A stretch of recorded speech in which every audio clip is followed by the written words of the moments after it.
The stuff of science fiction. Think of Luke Skywalker getting a hand replaced with a lifelike, perhaps even better mechanical version.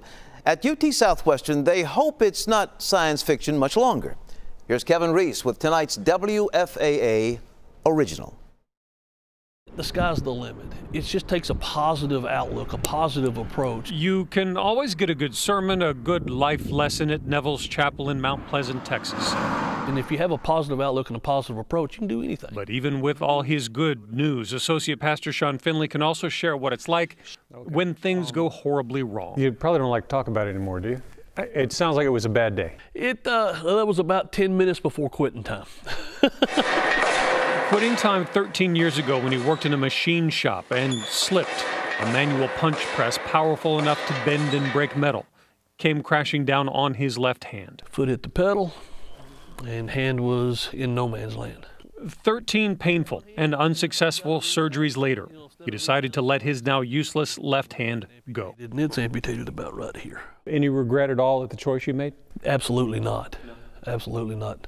If I had to do it all over again, knowing what I know, yes, I'd make the same choice. But even an amputee with a positive attitude, with a working prosthetic hand, tell him hi, wave at him, and blessed to be able to babysit his one-year-old granddaughter in his church office. He says, nope, gonna be camera shy today. Still wanted so much more. But there's so many things, even though it's open and closed and it does help everyday function, there's still so many things that it does not do.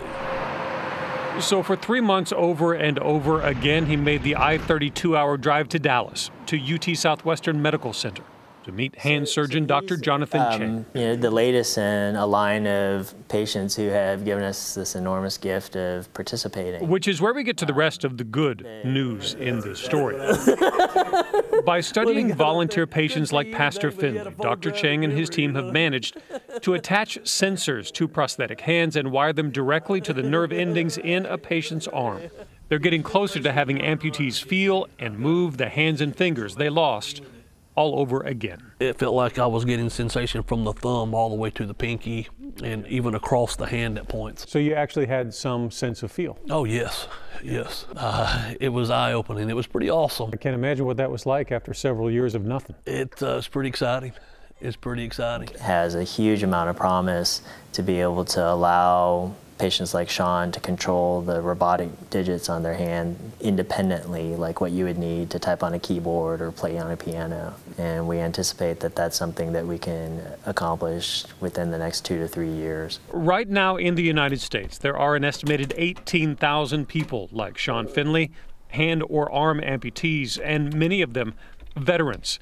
That's who Pastor Finley thinks about most. I'm a patriot. I'm a veteran, and we got a lot of soldier boys coming back damaged. If this could be the not an option but the standard, man, it's worth it. And so it's a complete restoration that we're after. I think we're really close. Close to a major scientific and technical breakthrough, thanks to the brilliant minds at UT Southwestern, and thanks to volunteers like an East Texas Baptist pastor. And just to know that I'm a part of something great is remarkable. And a few years from now, what a remarkable day that would be. In Mount Pleasant, Kevin Reese, Channel 8 News.